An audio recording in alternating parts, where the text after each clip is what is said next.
Well, my name's Chad Taylor. I'm with Seapoint Wealth Advisors out here in San Diego, California. Been doing it for 29 years. Been a CFP since 2005, I think it is, and have a personal financial planning degree from San Diego State University. Diversified Game. Learn how to start, run, and sustain your business.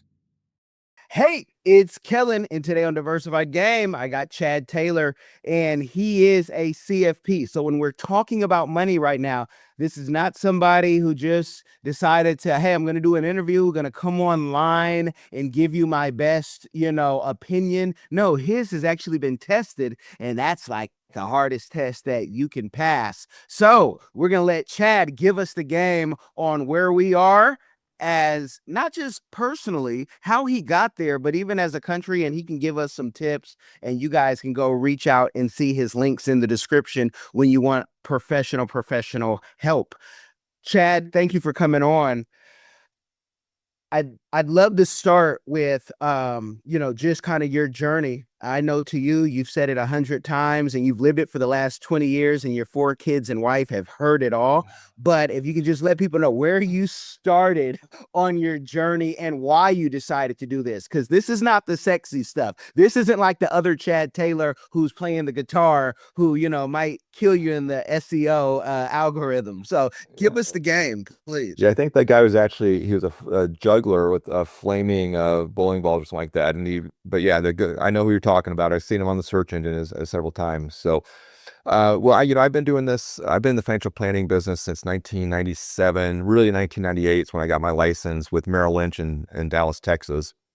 Um, and I got it. I really got in this business because of how I grew up and where I grew up. I grew up outside of a small little town outside Omaha, Nebraska, on the Iowa side of the river. And we were lower income, middle class. My mom stayed home, which was great. My dad worked for UPS, and probably never made more than $25,000-$30,000 a year, right? And so, um, we didn't want for anything when we were growing up, but we weren't living a lavish lifestyle. Our family vacation was to Worlds of Fun for a day, and where, if we were lucky, maybe we went for 2 days, right? And so I wanted to learn about money, and when I grew up, wanted to be in a different situation for myself personally, so where I had more stuff available to me and to my kids. And so, even from a young age, I'd pick up the Forbes magazine or the Kiplinger magazine and read about, the markets and investing. And so I knew when I was, done playing, a year of college football, I wanted to stay in the college and get my degree in finance and business. And ended up at Texas State University, south of Austin in San Marcos, and got my business degree. I'm very, fortunate, as I was, starting in the business. I got an interview with Merrill Lynch in Dallas, like I mentioned, in Dallas, Texas. And, the guy put me through the ringer. He had me go through 6 or 7 interviews with him, redo a business plan, and just to see if I would keep coming back. Like his whole thing was, are you going to come back? Are you going to work hard? And I did. And, I didn't know what I was doing. I was 23 years old, getting in the financial planning business. Nobody's going to trust me with their money because I'm straight out of college. But I was very fortunate. He was able to put me with a good mentor back then, and name was Dodie Crockett, who was one of the top financial female advisors at Merrill Lynch at the time. And, she had books written about her and how she had built her business and how she worked with clients, and how she took care of her clients. And so working with her, for me, was like getting a master's in financial planning because she was the best. And so as I was new in the business and bringing in clients and meeting with clients, she would sit down with me and teach me, like, hey, here's how you build out a financial plan. Here's how you build out an investment portfolio. And so it was a great way for me to learn and get in the business. But I got into it, to kind of answer your question, I got into it because I wanted to learn about money and grow up with a different lifestyle than I did when I was young.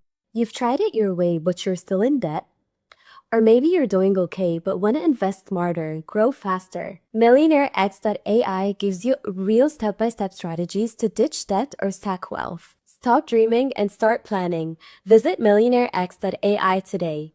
I want you to be the next millionaire next door. And Ed, how long did you work for other people until you said I want to branch out and do my own thing, because now we're in such a microwave or air fryer, Ninja air fryer. There's your free commercial. Generation where people just want it quick. We have, kids going to college who never plan on working for anybody. And, so how long, and, that mentorship, talk about that for the person who's listening so they can say, okay, let me not just jump out of school maybe and try something and be the next Mark Zuckerberg. Yeah, my manager at the time, a guy named Jim Senstrup, who was awesome. He would call us the new guys. And what was his word? We were incompetently incompetent. So you know enough to be dangerous, right? And after I think a few years, he started calling us competently incompetent, to where we know what we're doing, but we're not there yet. And so I worked for Doty for 3 years, where I knew what I was doing, but I didn't have the experience that she had. And I could do the meetings, I could build the portfolios, but I still need to rely on her for the first 3 years. I got recruited heavily because I did work for her, and I got fortunate again. I got recruited by a company in long story. I'll make a long story short there, but I got recruited a company in California, and they moved me to San Diego. And I got partnered with another mentor, and I worked with him for about 5 more years. So call it maybe, a total of 8, 9 years before I was saying, okay, I'm confident enough where I go out there, I can go do this and talk to anybody and explain how we're going to build this portfolio. So, it was a good, 8, 9 years of working with people and learning from them and watching them do it and listen to how they answer certain situations before I felt really, really comfortable to go out and, build this on my own. And then when you did build it on your own, did you bootstrap it? Did you go look for angels, partners? A lot of times people might, even in government contracting, they say, hey, I'm going to do a joint venture with someone. And these are clients of ours. And I say, you might not want to do that. One, you don't play well with others. Two, you don't know what the heck you're doing. This is your first one. How did your journey? Was it all just kind of on you? Yeah, I mean, because our business is a little different, right? We're working with individual clients, small businesses, and so there are some joint ventures, like you'd say, you can go out there and do, and partner with another advisor and be a team, right? And I did do that a little later on, where I kind of took on a younger guy to be part of my group, and it, didn't work out that well at the time. But for the most part, you're on your own, going out there and trying to get your clients and get people to trust you and invest with you and be, part of your team, your investment team, where you're going to work with them and build a financial plan and hopefully take them to a successful future for their retirement, right?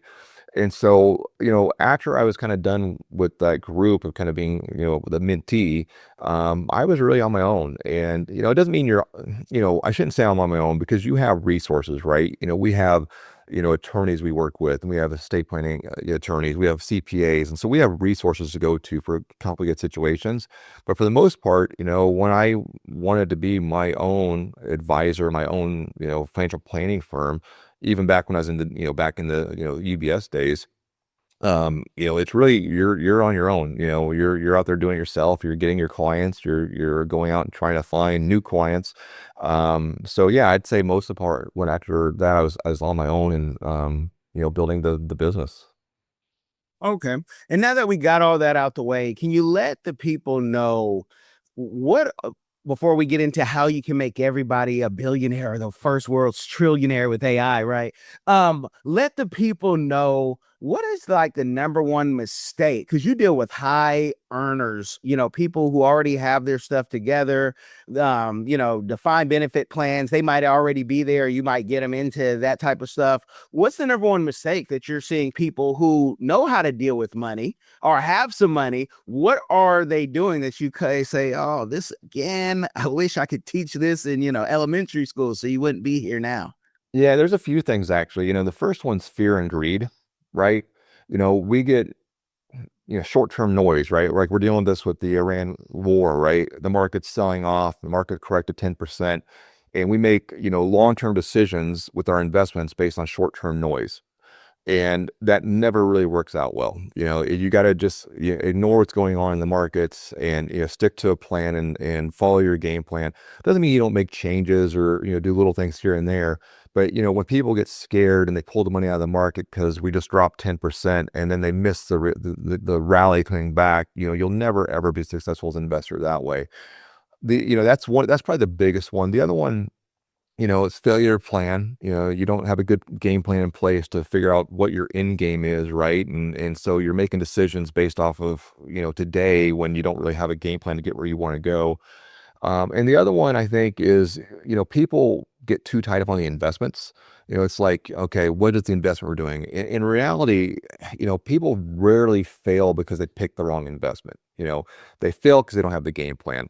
If you're with a good advisor and your advisor's picking fund ABC and I'm picking fund XYZ, for the most part, we're going to be in the same ballpark 10 years from now. That's not going to cause you to not meet your numbers. It's the stuff around it, psychology and trying to time the market and not, sticking with your game plan is what causes people to fail. Okay. Okay. And when you talk about that short-term noise, have you ever seen any data? Is there a correlation between, people who want to jump in and out of the market or switch over and say, oh, this isn't working because there's a war, when I think because of like the Dave Ramseys and the Warren Buffetts, things are on a discount when things go down. But is there any correlation between that and like our divorce rates where we're, people are just, hey, it's not going good, I'm out of here?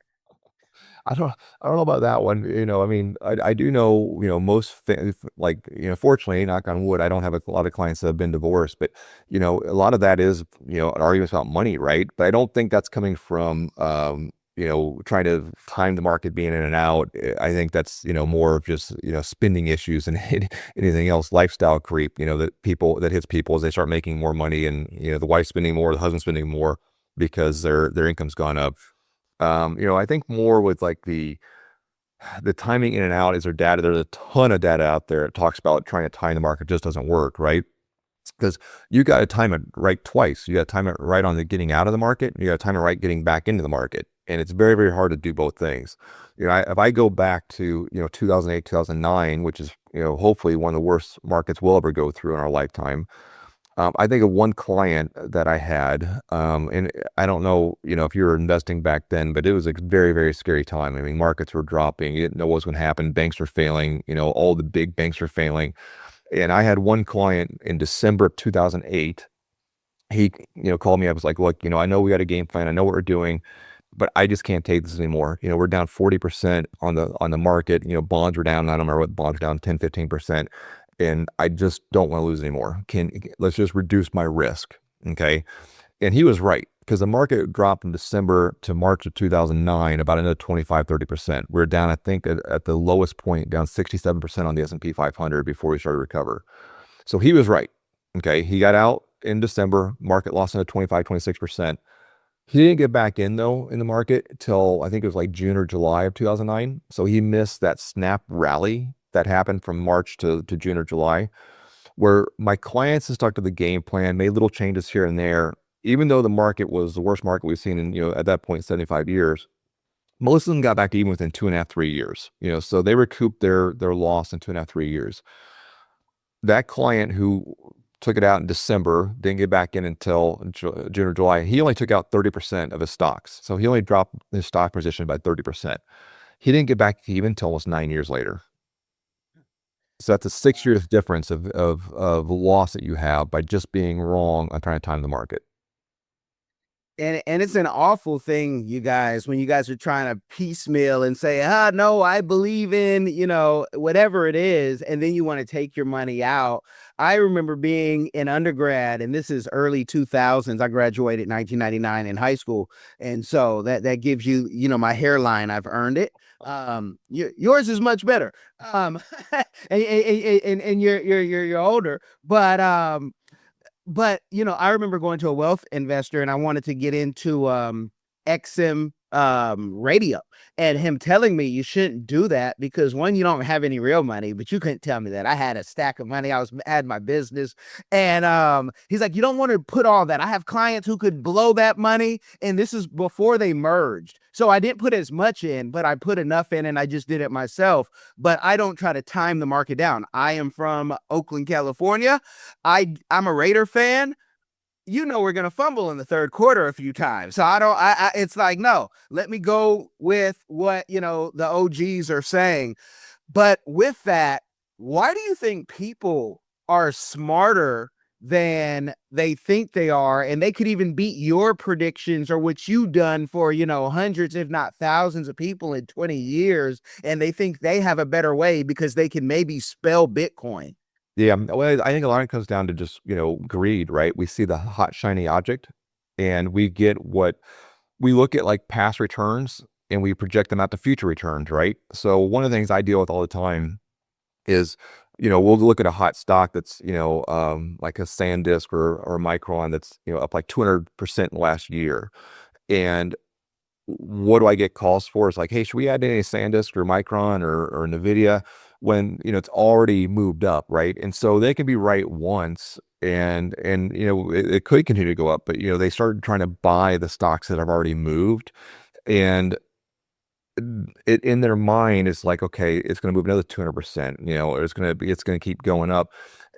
And so they don't want to see diversification. They see that 200% return and they don't want the 10-12% return that the market did. And so I don't necessarily think they think it's smarter. I think it's just that greed factor we get is like, oh, I want some of that. Like, I feel like I'm missing out on that return by not buying that stock. And so it's more of a fear of missing out than I think anything else. Okay, so you guys stop your FOMO and stop. You had mentioned, kind of the husband wants this, the wife wants that. That hedonic treadmill is something else. Get the new house, the wife has to have the new furniture, y'all. Yeah. And then everything else creeps into that. And then you got more tools than you know what you're doing, and different type of toys. Have you, what ways are you able to help the masses out? Maybe you have a community give back. I ask everybody what their community give back is, and it can be your social media or something else you do in the community. I know animals is a big thing for you with the family, but what are you doing, outside of the animals with people as a give back, maybe to give some education, because wisdom is at an all-time low. Yep. Yeah, we do what it's been more recent here recently, that we've been doing more of this, but we've got a lot of college kids that come to us, that just want to talk about investing, what to do with their career path, right? So it's like, hey, I'm graduated from college. I don't know what to look at in the job market. How'd you get started? What'd you do? Is there anybody we should be talking to? So we've done a lot of that recently, with a lot of, college grads or recent college grads, just kind of doing some career consulting and just teaching them a little bit about investing, getting started investing versus, getting that first paycheck and it all goes to the bar for the weekend, right? It's like, maybe take a little bit out and just start putting it aside, a Roth IRA or do something. And the more you start early, this is what can happen over a period of time. So we've done that a lot recently. We've done some, which isn't really a lot of investing. We've done the community food bank where our team has gone down and packaged food for the community food bank. We have put out there some information on social media about just, investing, what to look for, like it's just in general investing news, right? And on what to look for in the markets and how you do this and how you do estate planning and what should we be doing for tax season. So we try to get as much out as possible. We do a lot of stuff with client kids, their kids, and talk to them like, hey, this is what your parents have done, and this is, you're going through school. Let's teach you about money from an early age. So, when you inherit this money or your parents are gifting you money, you don't blow it, right? So we try to do a lot more with the younger generation and try to help them out. Hello everyone, come along with London and Sydney as they show you around the vibrant country of Cameroon. We explore the heart of Africa through the eyes of London and Sydney. Two explorers who journey across the great city of Yaoundé, exploring its rich culture, vibrant market squares, cultural heritage, and wildlife. With giggles and excitement, London and Sydney Explore Cameroon takes you on a fun-filled adventure, providing insight into the country's culture and traditions through the pages of this book. It's packed with exciting stories and super cool facts about Cameroon that will make you go, wow. Get your copy now. Available on Amazon and in libraries near you. There's only one easy way to experience the exploration of Cameroon, and it's through London and Sydney. Don't wait, get yours. And Wow, you talked about the inheritance. Dave Ramsey talks about, hey, tell your people now when they're at of age to understand. The Morgan and Morgan owner has talked about he's taking care of his grandkids. After that, hey, they're on their own. What do you think is a healthy, because you've probably seen a couple fortunes, maybe even worked with some blue bloods and seen that, in the words of Lauryn Hill, money changed the situation. Like, money is one of those things at the funeral. My goodness, the first one to speak, that's the one who really wants to know what's in that will first. Now, I'm just convinced of that, doing enough funerals, unfortunately. But what do you think we need to be telling our kids, and even, when folks have grandkids with the money? Because this is going to be like a John Grisham movie sometimes. I'm going to watch Prime Time, where people are trying to, knock people off beforehand because they want to get that money. Yeah, well, I mean, it's all communication. I mean, you got to communicate with your kids. Obviously it starts with the estate plan. You got to build your estate plan. You got to have, as the person with the money, you got to understand yourself what you want to do with it, right? Because I got some clients who will not give it to their kids. They don't want to give it to their kids. They want to make sure the kids are, taken care of, that, maybe put aside a little bit of money for the kids, grandkids, 529 plans. But there's like, look, I raised them, I put them through school, and I'm going to spend all my money that I can. And if they get something left, great. If not, whatever. I think that can leave some hard feelings at time for some of the kids, thinking like, well, heck, you have all this money and you're not going to leave me anything to help me out. And so when I talk to clients about the situation, like, I think that's a fine strategy. There's nothing wrong with doing that. It's your money. I just think you need to communicate with your kids, sit down and talk to them about, this is what we plan on doing. This is why we're doing this. And same thing with the clients who have a lot of money and they want to, gift that next generation and the generation after that to make sure they're taken care of. You need to talk to them about, what access will they have to that money? Will it be right away, when they're younger or when they get older? What's your goals for that money? Do you want it to go to charity as well too? And you want your kids to maybe sit on a charitable foundation and as a family start thinking about giving money to different charities, and just really talk to them like, this is what we're going to potentially give you. What are your plans with it? Fortunately, if you raise the kids right, they're not going to go through and blow the money. But, I do have one client whose son has, had issues with addiction, right? So they're a successful family. They're going to be giving money to the kids, and they're worried about how the son's going to react when he receives this money and he's got addiction problems. So how do you handle that? Well, you probably have to put a fiduciary in place over the top of it to make sure that person doesn't have access to, $1 million all at once and destroys his life. So communication's key, and a plan's key.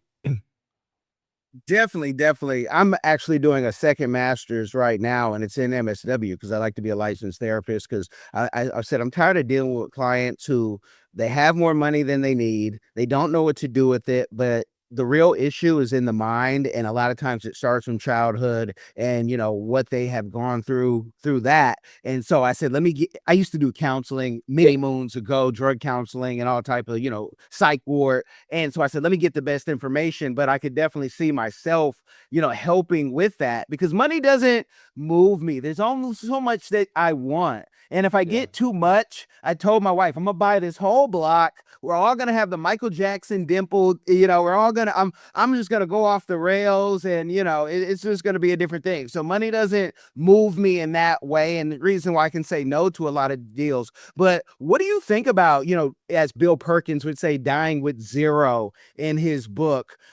Is that something that more of us should think about, instead of trying to spoil kids who are already spoiled? If you live in this country, 9 out of 10 times you're spoiled. I don't care where you're coming from. You're spoiled. You got internet at Starbucks. You can go build an app there. But what do you think about dying with zero? Because as someone who believes in the scriptures, I'm like, I'm supposed to leave an inheritance. How can I spend it all on me? Yeah. Well, it's tough, right? Because it's your kid, you want to take care of them.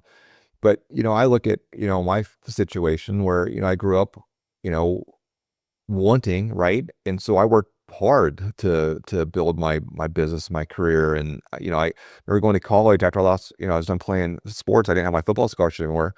And I worked 45 hours a week and took 18 hours of classes, of whatever is a week to graduate with no debt, because I didn't want to be in debt when I got out of college. And so, and I wanted to get my college degree, and I worked hard. And you look at the kids now and they're like in my house, they're soft, right? They don't have that same work ethic what I had to where, I was playing sports and working at the grocery store and trying to put money aside for my car and pay for insurance and gas and wanting to build myself out of the situation. And actually the situation, it wasn't a bad situation, but so I wanted more of my life. And so you look at it now and it's like everything's kind of given to them. I paid for my daughter's car. I'm paying for her, put money into a Roth IRA. I'm paying for her college and she doesn't want for anything. And if she can have that work ethic when she gets out of college to go out and get it on her own, I worry about stuff like that. And then, you think about the amount of wealth you're building up and it's going to go to the kids and inherit it. Are they going to depend on that money to live on because they're not working hard? So I think there's definitely some merit to that, die with zero. But in the same regard, like you're talking about, it's like, I want to make sure my kids are better off than I am, and I want to leave them something. And so I think you got to kind of, live your life, plan your retirement, live how you want to live during retirement, and try to give something to the next generation if you can. But I totally understand where people come from when they say, I've taken care of these kids. They're on their own. They need to work on their own to build what they need for their family. Awesome, awesome. And again, that you guys go check that book out. And then my next question, with books like Wealth 3.0 by Dennis and James, please, before you publish your book, let us know what other books and what other planning people can get. Because what a lot of people, and I know you've heard this 1,000 times, well, nobody ever told us. And it's like, well, no one ever told you where the Budweiser was or where, whatever vice you have, but you Right. found it, on a Friday night at midnight. So you seek for what you want to find. But what other books and any conferences or events could you tell people, especially those who are winning and they say, look, I'm putting money in my 401k. I'm good. What else do I need to do? And there's plenty you need to do. You just don't know about it yet. Yeah, the one book I read here recently that I thought was great was a Morgan Housel book, Psychology of Money. Mhm. It's a very simple read. It doesn't take that long. And I think there's a lot of things in there that I don't agree with. But the concept of how people view money and they treat money it's a really good book and it makes you think about a lot of things. And so that book I always try to recommend to my clients, like especially, when they ask about like what should I give to the kids and to read, and that one I think is a great book. The other one I always like too, because it's simple and it's an old one, is The Richest Man in Babylon. It's just talking about, hey, if you've got cash flow and you're making more than what you're spending and you're always keeping that, that's what wealth is, if you're is positive cash flow. And that's a really simple one. But it's a quick read too. I think it's great. The other ones, I look at like they're probably a little bit more in depth than what I would give to a client to read. I did read one the other day for a client that was retiring, and I gave it to some of my clients as gifts when they retired, called the Retirement Mentality, which talks about, when you retire, your identity was your job, right? So for 30 years, you were a pilot or you were this or you were that, and then you retire and all of a sudden you're not that anymore. And how do you live now as a retired person? What's your hobbies? What do you do to stay active? And, how do you treat money now that you're retired? And that was a good one for people who are retiring, called the Retirement Mentality. But other than that, the old Peter Lynch book is great. The Warren Buffett books, I think, are a little bit too complicated. There's ones that summarize it, I think, that are good. But the first one I'd go to is The Psychology of Money. I think that's a great one. His newest one he came out with, I can't think of the name of it. I didn't think was as good as The Psychology of Money, Morgan Housel's new book. But if you want a good book to just think about money, I'd start with that one. And who wrote the retirement Oh mentality? gosh, I don't remember his name. I found it. A client actually sent it to me, and then I bought a few on Amazon. I had to look at it, but it's just called The Retirement Mentality. You can find it on Amazon. But I don't remember the guy's name. I'd have to find it. Okay, because we're looking, and I see the new Retirement Mentality by Mitch Anthony, and I'm like, and I've had Alan Weiss, who has written more books on consulting than anybody. But Alan talks about, people say you always say the same thing, but when you think about it, it works, first of all. These guys have made millions. Tony, Robbins, Les Brown, all these people. Yeah, they stick on the same topic. Most people do, just like your politicians. They say the same thing with their thumb out, and we're supposed to believe them. But this is what, I always say, like George Carlin, they're as smart as the people, and we get the politicians that we're supposed to get. But that's good. The Psychology of Money, you guys listening, if you've been here for a while, you should know that one. Talks about your behavior. I got a certified financial social work certificate before doing the second master's, and all of it is just about how you look at money and how it was placed to you. Did you have a piggy bank as a kid, or did your mother rob your piggy bank as a kid? Can really put a lot on you, as an adult. So I love that. Any plans on maybe a book, speaking tour, any of that for yourself? Yeah, I'm not a very good wordsmith, so I don't see a book in my future. I'm a numbers guy. English isn't the best. Writing a book's probably not my future. No, I think for the most part, we're building a great little company out here in San Diego.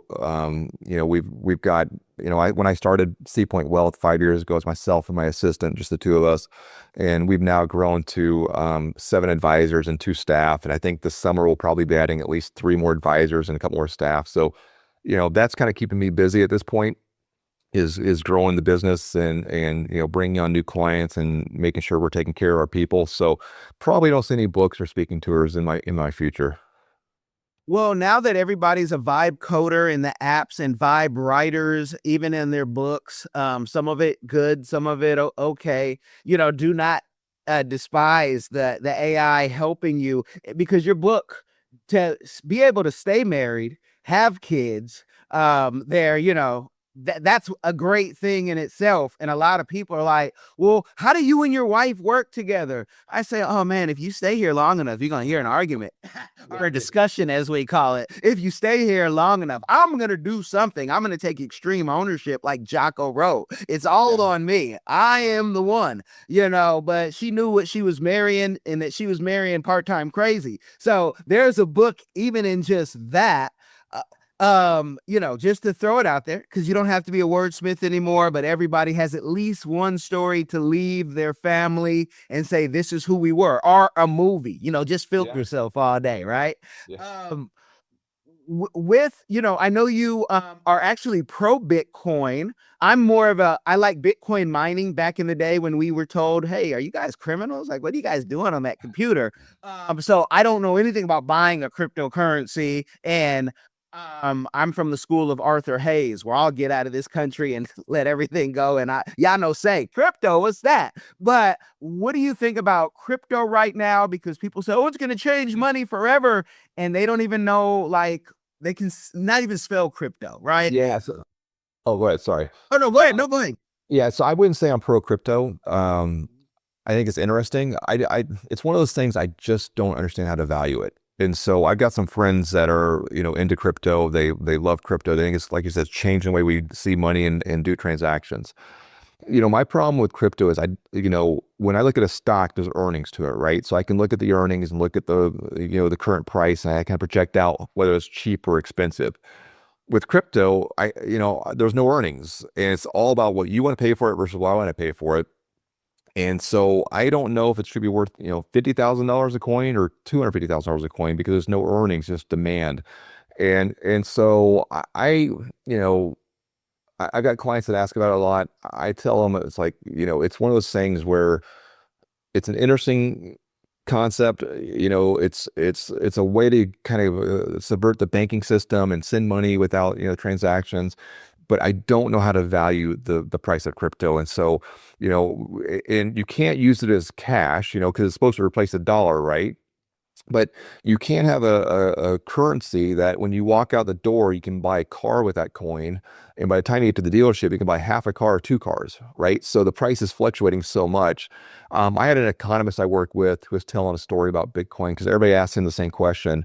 And he said the same thing I just said, I don't know what it's worth. He goes, but this guy's very successful, bought a big ranch in Colorado, and he was buying sprinkler systems for his property. And because he had a large property, the best sprinkler system he was looking for was out of Turkey. And he goes, so for me, when I had to buy that system out of Turkey, he goes, the guy took Bitcoin. So the price of Bitcoin for me was worth one sprinkler system. So I was able to go out there, buy Bitcoin, transfer it to the guy in Turkey. He got the Bitcoin, through the digital economy, sent me my landscape, whatever he needed for his landscape irrigation system. And that's to me what the value of Bitcoin was. It made the transaction very seamless, very easy to do, protected. I was protected, the guy was protected. And that was very useful for me in the Bitcoin world.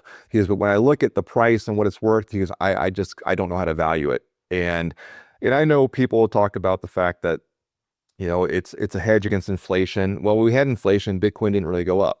And so when I tell people to look at the price of Bitcoin, I almost treat it like a tech stock, because if you watch Bitcoin, it kind of tracks what the tech market's doing. And so if you want to invest it, think of it not as like a currency or a coin, think of it as a technology that you're investing in, and it's like a stock. And that's how I kind of look at it. Ready to dominate your industry with strategy that actually scales? At Coleman Public Relations and Consulting Firm, we're not just PR experts, we're licensed sports agents certified in AI and elite business consultants with over 2 decades of experience leading global projects across multiple countries. Visit cprfirm.com, that's colemanprfirm.com, and millionairex.ai. Then download the Millionaire X app, your AI-powered guide to getting out of debt, investing smarter, and building generational wealth. Coleman Public Relations and Consulting Firm. It's a family business. It's different. Okay, well, thank you for clearing that up. I saw only a short of an interview you did recently, and it sounded like, with the guy and you were talking about, so you can only get so much from a short. But, because I look at crypto kind of as a plan B now. I know now with the laws changing, especially recently, now you can look at it differently. But I just remember when, there's only a few times in the world where they have accused me of trying to do something like I was getting over. And I'm like, I'm not getting over. There is no Amazon at this time. There's only one way to buy something if it's not on East Bay. If some of y'all can remember East Bay magazine, and this is one way to get something delivered to Ottawa, Kansas at Ottawa University, or in Grambling State University. By then Amazon, I guess, had kicked up. But so I just like to make that clear, because I see it as a way to buy things. But when you are in Africa, or if you're in South America, it's definitely a currency when they only allow you to pull out $80 US a day. When I'm in Sierra Leone, that's the max you can do without going to the bank. So if you want to buy something bigger, crypto, it works. So there's a need, but again, I'm in Florida, from California, the most shallowest places. Sorry, New York, I'm not putting you guys in this, but and enough for you are here. But people will just tell you, like, who just got out their mother's basement, what you should be doing with your money. I have 20-year-olds saying, well, you could have just borrowed against that. And I'm like, I'm a student of Dave Ramsey. I don't have to borrow money, so I don't. And if I did, it surely wouldn't be from you or you or you. I'm a part of Florida Funders, a very small member, but I got VC I could go get money from. And I've turned down millions of dollars for things because I don't want to be owned by anybody. I love being free, love being me. So that's that. You guys, I'd love for you to get some financial advice, but I want you to go to his website. I don't want him to say, hey, I got a new stock tip, because he's a professional and you got to pay for that. But let the people know, any last words. And if it's not a book, maybe you said you're not a wordsmith, but I could see a podcast. You could do a podcast, even if it's monthly, you could do a podcast easily. But give us like any last words and, inspiration, please. Yeah, well, 4 kids, 3 kids in competitive soccer, baseball, flag football, basketball. It's hard to have time for a podcast. My kids keep me busy, but I think, words of inspiration, you don't have to be a rocket scientist to be successful in investing. It's just, you need time, right? The time in the market is more important than trying to time the market, is the old saying. And that's what I think for most people is, if you get started early, you pay yourself first, that old Dave Ramsey thing, right? You pay yourself first. You treat your investing like a bill. Like, here's my bill for the month. I'm going to pay my IRA, my 401k, my Roth, whatever it is, and putting money aside for retirement. and then sticking to a disciplined plan, and don't try to move things around too much. Keep it simple. That's how most people are successful with investing. Is not picking the right stock or picking the right fund. It's just staying disciplined in your savings, and making sure you plan for a long time. These assets grow over time. You look back 5-10 years from now, you're like, oh my gosh, this little bit of savings I did today is worth a lot now. And so I think that's the most important thing for people to think about when they're investing is, it's not the hot item. Just stick to the basics and you'll be fine. Well, I hope they hear you. And you guys, if I need to put this in any other type of, language or something, let me know. Because Chad, I don't know if you know this, but I have friends, they're doing well for themselves, clients, they're doing well for themselves. But I have even real brother type friends, and they're like, I know you're talking about Fidelity and Vanguard and all that, but I believe in Facebook ads. That's what I've been investing in. It has me living in this big high rise, and of course they don't have kids or responsibilities, right? But it's like, you just know that's going to end.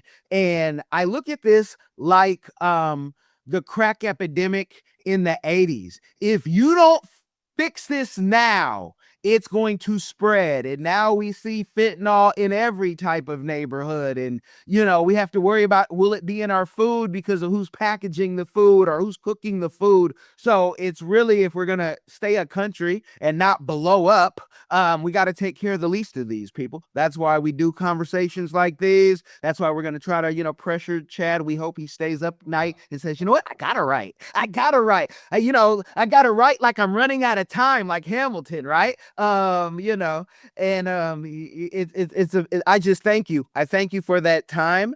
And if that's that, you guys have gotten the game. Make sure you comment, make sure you like, but most importantly, you guys, can you make sure you share this with somebody? It will change their life. This is game you can use. Be blessed.